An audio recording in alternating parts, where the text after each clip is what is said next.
یہ تاریخیں یاد رکھا کریں، ہمارے اپنے نبی ہیں، یہ کسی اور کے نبی نہیں ہیں۔ ان کے بارے میں یاد رکھنا یہ ہماری ضرورت ہے، ان کی سیرت کے بارے میں یاد رکھنا یہ ہماری ضرورت ہے۔ اپنے بچوں کو نبی پاک کی سیرت کے بارے میں، نبی پاک کی اولاد اطہار کے بارے میں، نبی پاک کی بیویوں کے بارے میں بتانا یہ ہماری ضرورت اور ذمہ داری ہے۔ ہمارے بچوں کو انڈین اور جو دیگر اداکار ہیں، فلم سٹار ہیں، ان کے نام تو آتے ہیں، ان کے کردار تو آتے ہیں، ہمیں یہ نہیں پتا سیدہ عائشہ صدیقہ کا مقام کیا ہے۔ ہمیں صرف یہ پتا ہے کہ فلاں ایکٹر کی اتنی آمدن ہے، فلاں ایکٹر کو اتنے لائکس ملتے ہیں، اتنے کمنٹس ملتے ہیں، لیکن اگر نہیں پتا تو یہ نہیں پتا کہ نبی پاک صلی اللہ علیہ وسلم کو اپنی ازواج مطہرات کے ساتھ محبت ہے۔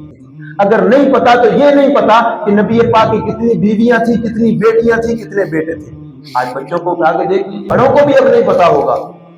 اتنا ہمیں اپنی بنیاد سے، اپنی اصل سے دور کر دیا گیا، کیونکہ جتنا ہم اپنی اصل کے قریب رہیں گے اتنا ہم اسلام کے قریب رہیں گے۔ جتنا ہم اپنی اصل سے دور رہیں گے، اسلام سے دور رہیں گے، اور دوسرے تو چاہتے ہی یہ ہے کہ ہم اسلام سے دور ہو جائیں۔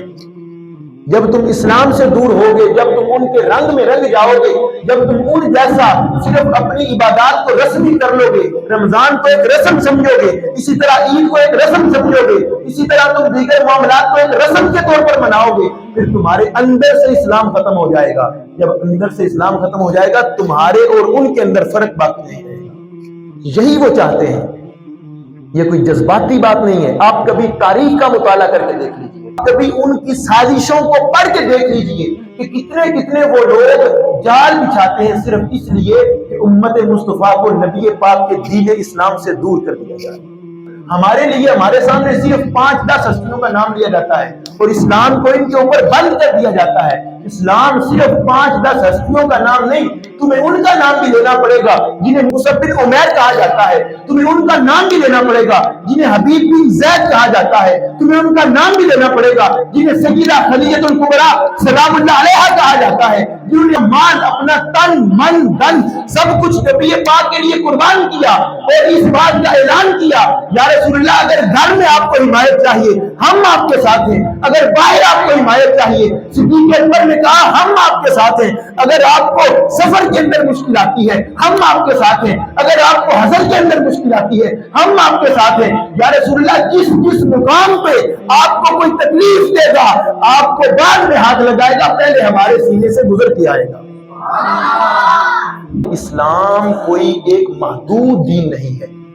اسلام کی خاطر جس نے قربانیاں دی سب کو یاد رکھا جانا چاہیے، ہر ایک کی قربانی کو یاد رکھا جانا چاہیے۔ اور ہمارے آج میاں اور بیوی کے درمیان، ہسبینڈ اینڈ وائف کے درمیان جو آپس میں رشتہ ہوتا ہے، اس کے اندر آج کل کے دور میں جو بڑی لڑائیاں ہوتی ہیں، بڑے جھگڑے ہوتے ہیں، بڑی گھریلو ناچاکیاں ہوتی ہیں،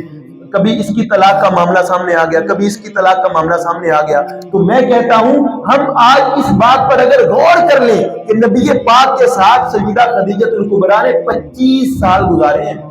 اور ایسے گزارے ہیں کہ ایک انگریز مفکر نے کہا تھا خدیجہ الکبریٰ کی وفات کے وقت ان کے پاس اتنا بھی مال نہیں تھا جتنا کھجور کی گٹھلی کے اوپر ایک نشان ہوتا ہے، اتنا بھی مال سیدہ خدیجہ کے پاس نہیں تھا۔ سارا مال نبی پاک کی بارگاہ کے اندر پیش کر دیا، سارا مال نبی پاک کو پیش کر کے عرض کی یا رسول اللہ میں بھی آپ کی ہوں، یہ مال بھی آپ کا ہے۔ اور اس انگریز مفکر نے کہا تھا کہ اسلام کی دعوت، اسلام کی اشاعت، اسلام کی بنیاد کے لیے جن 2 ہستیوں نے اپنا آپ پیش کیا، اپنا مال پیش کیا، پہلے کو صدیق اکبر کہا جاتا ہے، دوسرے کو خدیجہ الکبریٰ کہا جاتا ہے۔ اپنا مال پیش کیا، اپنا آپ پیش کیا، اپنی جان پیش کی۔